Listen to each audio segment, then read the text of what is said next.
and welcome. We're going to continue our series today on what testing does a functional medicine doctor do. The testing that we run is very different from a medical doctor's test.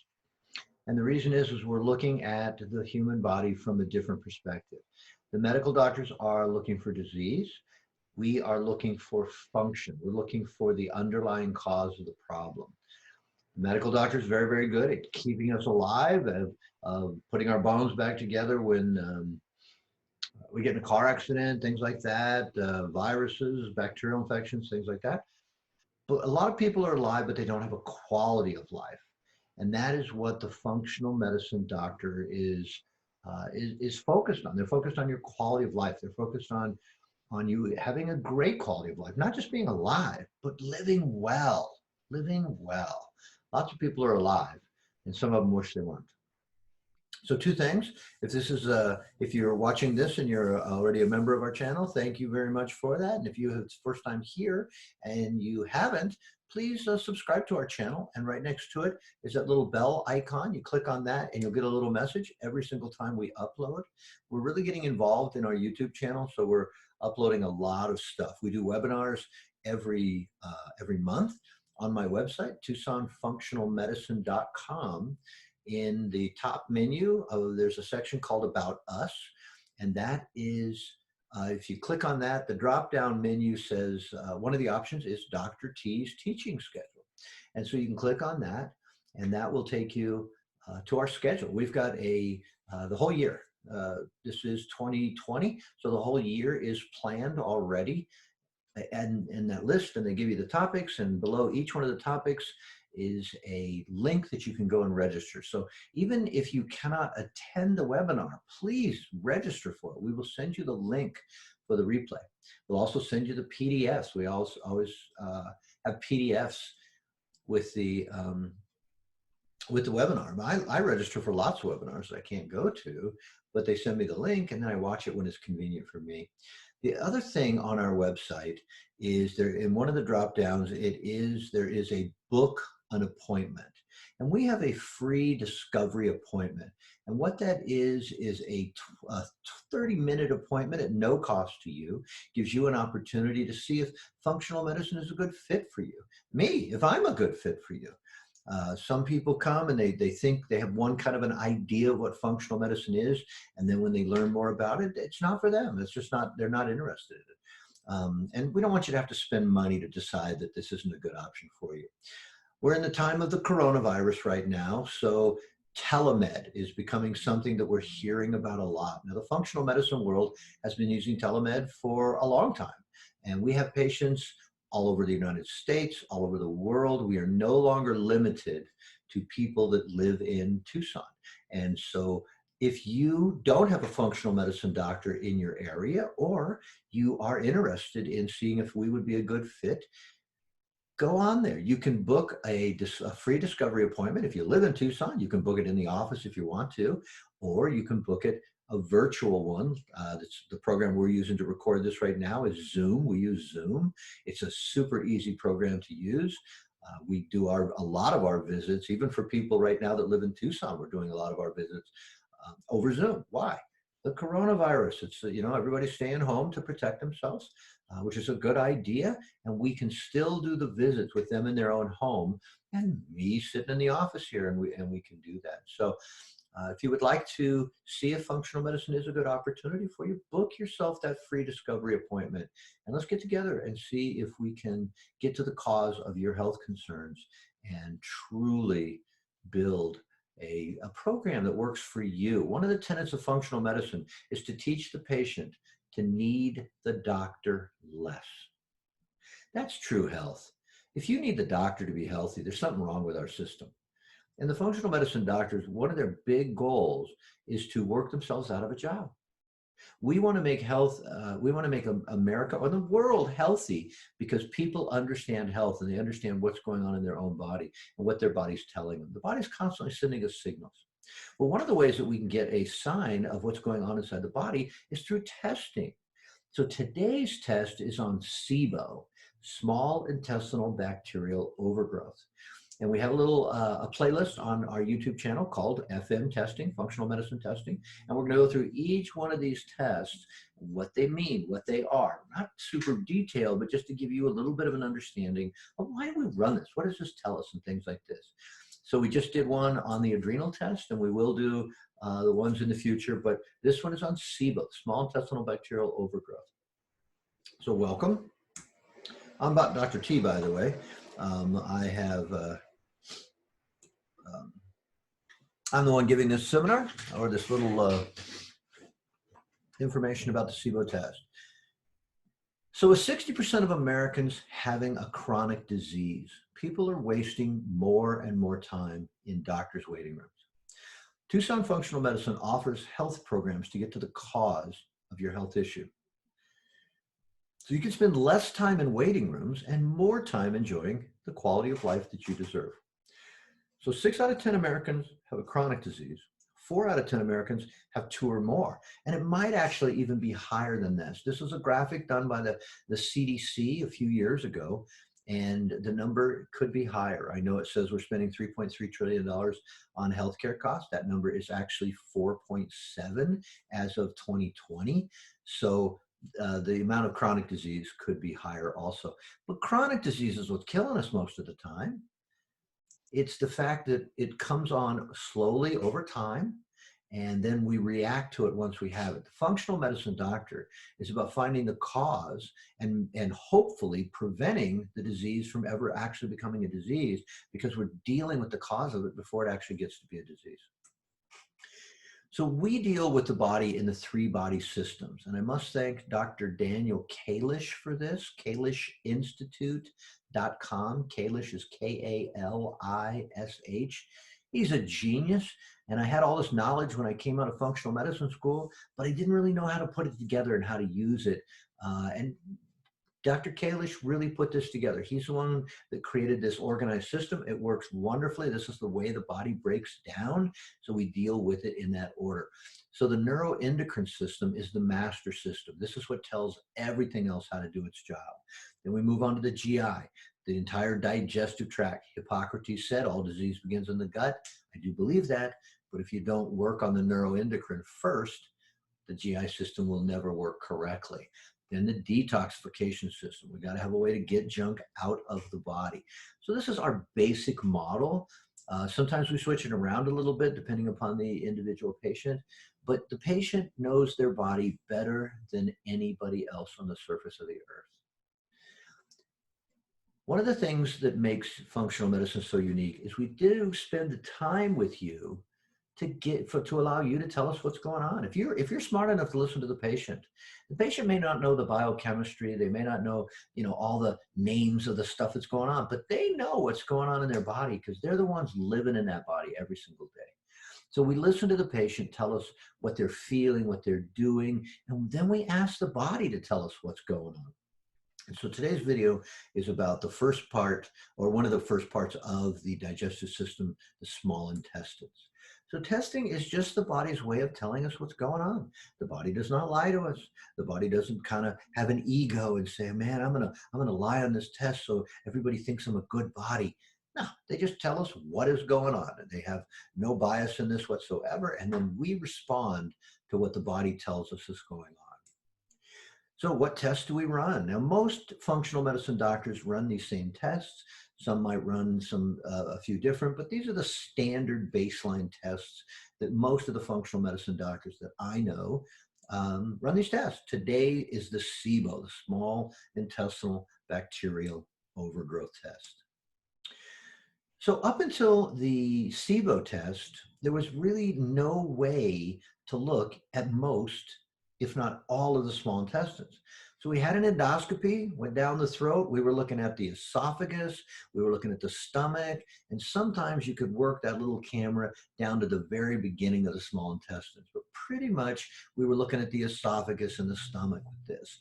And so that is the way that we can look at the very top of the system, the mouth, the esophagus, and the stomach area. And then we had a colonoscopy. Now that one was looking at the large intestines. And so again, we were looking at the large intestines. We use that little camera and see what's going on in the ascending and the transverse and the descending colon. And so this one was this test is very good at looking at the large intestines, but we really didn't have anything to focus on the small intestines. And then the SIBO test was created. And the SIBO test, believe it or not, is a breath test, because bacteria that grow in the small intestines, we can get a read on what kind of bacteria are growing based upon what we have in the breath. Do we have hydrogen in the breath? Do we have methane in the breath? And we'll go over that here in just a minute. But we've got tests to look at the large intestines. We've got tests to look at the esophagus and the stomach. Well, now we have a test to look at what's going on in the small intestines. And the small intestines is key to digestion. Because what do we do in the small intestines? We absorb food through the intestinal lining into the bloodstream so that food can go throughout the body and go into the mitochondria. The mitochondria in the cell, it's just a little energy plant. I live in Tucson and we have an energy plant. It's called TEP, Tucson Electric and Power. If you don't live in Tucson, you don't pay TEP, right? I grew up in Sierra Vista, 90 miles from here, and I believe it's called Sulphur Springs Co-op. So every little town has its own little energy plant. Every cell in your body, and you've got trillions of these, have their own little energy plant, and it's called the mitochondria. And what happens in the small intestines is the food is absorbed through the intestinal lining into the bloodstream, and then that goes and feeds the mitochondria so that mitochondria can make energy so the cell can do the job it's supposed to be doing. We're also going to have a little video on leaky gut. What in the world is leaky gut? Why is that such a big part of ill health? So in this test right here, this is the SIBO test. And what you will see here is we have a graphical representation. The blue line with the blue circles is the hydrogen. The black line with the black diamonds is the methane. And this is a graphical representation of what goes on. And you take a breath sample every 20 minutes. You drink a lactulose solution that goes into the body, and then it begins its process. And we watch at how this lactulose solution is being used in that small intestines. And based on the bacteria in the small intestines, we'll get different readings on this. So you'll notice right here that it says small intestines, and right here is large intestines. So this dividing line right here, S6, everything before S6 is the small intestines. S7 and S8 are as that lactulose solution enters into the large intestines, okay? So, sorry about that. So what happens with this is we're down here with the hydrogen and the methane. And this tells us what was the reading at 0 minutes, S1, 20 minutes, 40 minutes, 60 minutes, 90 minutes, 120, and then we go into the large intestines. Okay, so that's what we're looking at. So hydrogen is positive if you have a rise of 12 parts per million by that S6 reading. So let's go back real quick. So you'll see that in hydrogen, right, where's my mouse? Here it is a baseline is 4. So that's our starting number. So if S1 is 4, which it is, to be positive, we would have to have a rise of 12 above our baseline before or at the S6 marker, and that would make you positive. So in this case, since our baseline was 4, we have to rise by 12. So that would give us a reading of 16 at any time before or at the S6 reading would make you positive. In this example, this person has a reading of 105 at S5 and 145 at S6. Now, all we needed was a 16 to be positive. So let's go back here. So you'll see right here, we have this huge spike at S5. Sorry. Huge spike at S5 and another even bigger spike at S6. So what we have is 4. S2 reading was 4.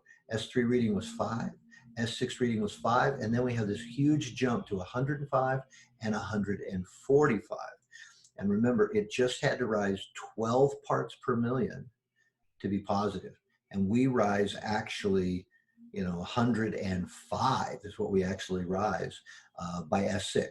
So it's definitely 105 rise is definitely higher than the 16. So the methane is positive if you have a rise of 20 from the baseline or before S6. So in this particular example, our S1 reading is a 5. So you see right here, our baseline for the CH4, the methane, is 5.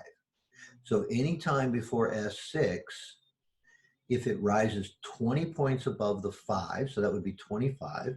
So 5, 5, 5, 5, 10, 11. So in this case, we would have to have that 25, like what I said, but the highest reading by S6 was an 11. So in this particular case, this person is negative for the positive reading of methane. So they were negative for the basic requirement of methane. Now there's a medical doctor named Dr. Pimentel, and he has really become kind of the medical expert on this, on the SIBO test. And he has created a more restrictive, positive reading of SIBO. And so most doctors are definitely using his reading for a positive on methane. So what he says is if you have a rise of 3 at any time during the test, you're positive for SIBO. So remember with the methane, we were a 5. So with the methane, we started with that 5. So what he says is any rise of 3 above that 5 at any time during this test at all, you're positive. So if you started a 5, a rise of 3 would be an 8. So here we have a 10, here we have an 11, here we have an 11, and here we have an 11. So Dr. Pimentel's more restrictive requirement, this particular test that we're looking at would be positive for methane overgrowth according to Dr. Pimentel's more restrictive criteria. Now this is another person's test, and in about 5% of the cases, what we get are just these flat lines. There's no movement at all. And so the hydrogen, again, is the blue line with the blue circle, and the methane is the black line with the diamond. And basically, we got no movement at all. Everything is just right down here at the bottom. So in 5% of the time, you have that flat line that we just showed you. And this is in that second example, there's no rise of the hydrogen or the methane. And what this shows us is a reading, a positive reading of a bit different type of bacteria called a sulfite-reducing bacteria. And that bacteria is called hydrogen sulfide, okay? And so these are the 3 things that can really come out of that SIBO test. So since we have this flat line, basically the whole way through the system, this gives us the positive for hydrogen sulfide. So those are the 3 markers that the SIBO test tells us, and it kind of tells us what's going on with the bacterial overgrowth in the small intestines. And so hopefully we've helped you understand a little bit better of what the SIBO test is actually telling us. Our next little video will be about the GI map, and this is looking at the large intestines from a DNA perspective. So thank you, and I hope that we helped you understand your SIBO test a little bit more. If you would like to run one of those SIBO tests, you can again schedule that discovery appointment with me and we can take a look at it. Digestion problems is one of the biggest problems in America, probably the world, but it is, and so many people are just struggling with digestive problems. This is a key test. There's 3 ways that we must deal with any digestive problems. Number 1, we have to heal the leaky gut. Number 2, we have to kill any of the bugs that are in the system that shouldn't be in the system, or overgrowth or something like this. Number 3, the microbiome. So what we do is we work on the microbiome because we're hearing about it all the time. But the problem is if we work on the microbiome and we still have leaky gut, or we still have bacterial overgrowth, that's a complete waste of time. You're going to be spending a lot of money on pills that are never going to give you the results that you're after. So what we want to do is get to the cause. And a lot of times the cause is the leaky gut. A lot of times the cause is the SIBO, the small intestine. So thank you again, and hopefully this helped you understand that SIBO test that either we run with you or maybe your other doctor did.